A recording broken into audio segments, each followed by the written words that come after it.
ಇನ್ನು ಬೆಂಗಳೂರಿನಲ್ಲಿ ಯುವತಿಯೊಬ್ಬಳಿಗೆ ಲೈಂಗಿಕ ಕಿರುಕುಳ ನೀಡಿದ್ದಲ್ಲದೆ ಚಾಕುವಿನಿಂದ ಏರಿಯಲಾಗಿದೆ. ಇದಾಗಿರುವಂಥದ್ದು ವೈಟ್ಫೀಲ್ಡ್ನಲ್ಲಿರುವಂತಹ ಕೋಲಿವಿಂಗ್ ಪಿಜಿಯಲ್ಲಿ ನಡೆದಿರುವಂತಹ ಪ್ರಕರಣ ಇದೆ. ಒಂದೇ ಪಿಜಿಯಲ್ಲಿ ಯುವತಿ ಮತ್ತು ಬಾಬು ಅಂತ ಹೇಳಿ ಇಬ್ರು ವಾಸ ಇದ್ರು. ಎಂಜಿನಿಯರ್ ಆಗಿರುವಂತಹ ಬಾಬುಗೆ ಮದುವೆಯಾಗಿ ಮಗು ಇದೆ, ಸಂಸಾರ ಇದ್ರು. ಪಿಜಿಯಲ್ಲಿ ಈತ ವಾಸ ಮಾಡ್ತಾ ಇದ್ದ ಬಾಬು. ಪಿಜಿಯಲ್ಲೇ ವಾಸವಿದ್ದಂತಹ ಯುವತಿ ಆಗ ಪರಿಚಯ ಆಗ್ತಾಳೆ. ಅದೇ ಪಿಜಿಯಲ್ಲಿ ಆ ಯುವತಿ ಕೂಡ ಇದ್ಲು.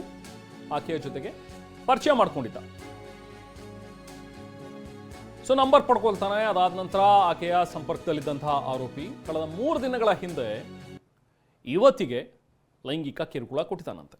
ಇದು ಆರೋಪ ಈಗ ಆಕೆ ಮಾಡಿರುವಂಥದ್ದು. ಸೊ ಇದಕ್ಕೆ ಸಂಬಂಧಪಟ್ಟಂತೆ ಯಾವಾಗ ಆಕೆ ಒಪ್ಕೊಂಡಿಲ್ವೋ ಆಗ ಆಕೆಗೆ ಚಾಕುವಿನಿಂದ ಎರೆದಿದ್ದಾನೆ ಅನ್ನುವಂಥದ್ರ ಬಗ್ಗೆ ಈಗ ಪ್ರಕರಣ ದಾಖಲಾಗಿದೆ. ಈತನ ಮೇಲೆ ಆರೋಪ ಕೇಳಿ ಬಂದಿದೆ. ಇದ್ರ ಬಗ್ಗೆ ಈಗ ಕಂಪ್ಲೇಂಟ್ ಆಗಿ ಪೊಲೀಸರು ತನಿಖೆಯನ್ನ ಮಾಡ್ತಾ ಇದ್ದಾರೆ. ಯುವತಿಯ ಖಾಸಗಿ ಫೋಟೋ ಇಟ್ಕೊಂಡು ಹಣಕ್ಕೂ ಬೇಡಿಕೆ ಇಟ್ಟಿದ್ದ. 70,000 ರೂಪಾಯಿ ಹಣಕ್ಕೆ ಬೇಡಿಕೆ ಇಟ್ಟಿದ್ದಾನೆ ಈ ಆರೋಪಿ ಬಾಬು. ಹಣ ಇಲ್ಲದ್ರಿಂದ ಸಾಲ ಪಡೆದು ಕೊಡೋದಾಗಿ ಆ ಯುವತಿ ಹೇಳಿಕೆ ಕೊಟ್ಟಿದ್ದಾರೆ. ಆರೋಪಿ ಬಾಬುಗೆ ಹೀಗೆ ಹೆದರಿದ ಯುವತಿ ಹೇಳಿರ್ತಾರೆ. ಯುವತಿಯ ಮೊಬೈಲ್ ಪಡೆದು 14,000 ರೂಪಾಯಿ ಟ್ರಾನ್ಸ್ಫರ್ ಕೂಡ ಮಾಡ್ಕೊಂಡಿದ್ದ. ಯುವತಿ ಜೊತೆ ಗಲಾಟೆ ಮಾಡಿಕೊಂಡು ನಂತರ ಚಾಕುವಿನಿಂದ ಆಕೆಗೆ ಇರಿದಿದ್ದಾನೆ ಈ ಬಾಬು. ಈಗ ಗಾಯಾಳು ಯುವತಿಗೆ ಖಾಸಗಿ ಆಸ್ಪತ್ರೆಯಲ್ಲಿ ಚಿಕಿತ್ಸೆ ಕೊಡಿಸಲಾಗ್ತಾ ಇದೆ. ವೈಟ್ಫೀಲ್ಡ್ ಪೊಲೀಸ್ ಠಾಣೆಯಲ್ಲಿ FIR ಕೂಡ ದಾಖಲಾಗಿದೆ. ಈಗ ಆರೋಪಿ ಬಾಬುನನ್ನ ವೈಟ್ಫೀಲ್ಡ್ ಪೊಲೀಸರು ಬಂಧಿಸಿದ್ದಾರೆ. ಆಕೆಯ ಖಾಸಗಿ ಫೋಟೋಗಳನ್ನು ಇಟ್ಕೊಂಡು ಬ್ಲ್ಯಾಕ್ ಮೇಲ್ ಮಾಡಿದ್ದಾನೆ. ಹಣ ಕೊಡೋದಕ್ಕೆ ಹಣ ಇಲ್ಲ ಅಂತ ಹೇಳಿದಾಗ ಆಕೆಗೆ ಚಾಕುವಿನಿಂದ ಇರಿದಿದ್ದಾನೆ. ವೈಟ್ಫೀಲ್ಡ್ನಲ್ಲಿ ಕೋ ಲಿವಿಂಗ್ ಪಿಜಿಯಲ್ಲಿ ಇಬ್ರು ಕೂಡ ವಾಸ ಆಗಿದೆ. ಹಾಗೆ ಬೆಂಗಳೂರಿನಲ್ಲಿ ಯುವತಿಯ ಮೇಲೆ ಈ ಕೊಲೆ ಯತ್ನ ಪ್ರಕರಣ ಏನು ನಡೆದಿದೆಯಲ್ಲ, ಅದಕ್ಕೆ ಸಂಬಂಧಪಟ್ಟಂತೆ ಈಗ ಜಂಟಿ ಪೊಲೀಸ್ ಆಯುಕ್ತ ರಮೇಶ್ ಬಾನೋತ್ ಕೂಡ ಪ್ರತಿಕ್ರಿಯೆ ನೀಡಿದ್ದಾರೆ. ವೈಟ್ಫೀಲ್ಡ್ ಠಾಣೆ ವ್ಯಾಪ್ತಿಯಲ್ಲಿ ನಡೆದಿರುವಂತಹ ಕೊಲೆ ಯತ್ನ ಪ್ರಕರಣ ಇದು. ಬ್ಯಾಂಕ್ನಲ್ಲಿ ಕೆಲಸ ಮಾಡ್ತಾ ಇದ್ದಂತಹ ಯುವತಿ ಪಿಜಿಯಲ್ಲಿ ವಾಸ ಇದ್ದು, ಅದೇ ಪಿಜಿಯಲ್ಲಿ ವಾಸ ಇದ್ದಂತಹ ಮತ್ತೋರ್ವ ವ್ಯಕ್ತಿ, ಸೊ ಆತನೇ ಚಾಕು ಎರೆದಿದ್ದಾನೆ ಅನ್ನೋದ್ರ ಬಗ್ಗೆ ರಮೇಶ್ ಬಾನೋತ್ ಹೇಳಿದ್ದಾರೆ.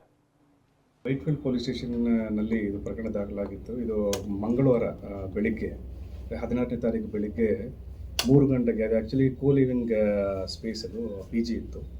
ಇದರಲ್ಲಿ ಒಂದು 24 ಇಯರ್ಸ್ ಓಲ್ಡ್ ಲೇಡಿ ಏನಾದರೂ ಬ್ಯಾಂಕಲ್ಲಿ ಕೆಲಸ ಮಾಡಿಕೊಂಡು ವೆಸ್ಟ್ ಬೆಂಗಾಲ್ ಹುಡುಗಿ ಅವರು ಅಲ್ಲಿ ಜೀವನ ಮಾಡ್ತಾಯಿದ್ರು. ಸೊ ಇವರಿಗೆ ಒಂದು 3 ತಿಂಗಳ ಹಿಂದೆ ಕೋಲಿಂಗ್ ಆದೇ PGನಲ್ಲಿ ಒಬ್ಬರು ಪರಿಚಯ ಆಗ್ತಾನೆ. ಅವನು ಮೊನ್ನೆ ಮಂಗಳವಾರ ಬೆಳಿಗ್ಗೆ 3 ಗಂಟೆಗೆ, ಬೆಳಿಗ್ಗೆ ಜಾವ 3 ಗಂಟೆಗೆ ಹೋಗಿಬಿಟ್ಟು ಸೆಕ್ಷುವಲ್ ಫೇವರ್ ಕೇಳಿದಾನೆ ಅಂತ ಒಂದು ಕಂಪ್ಲೇಂಟ್ ಇದು.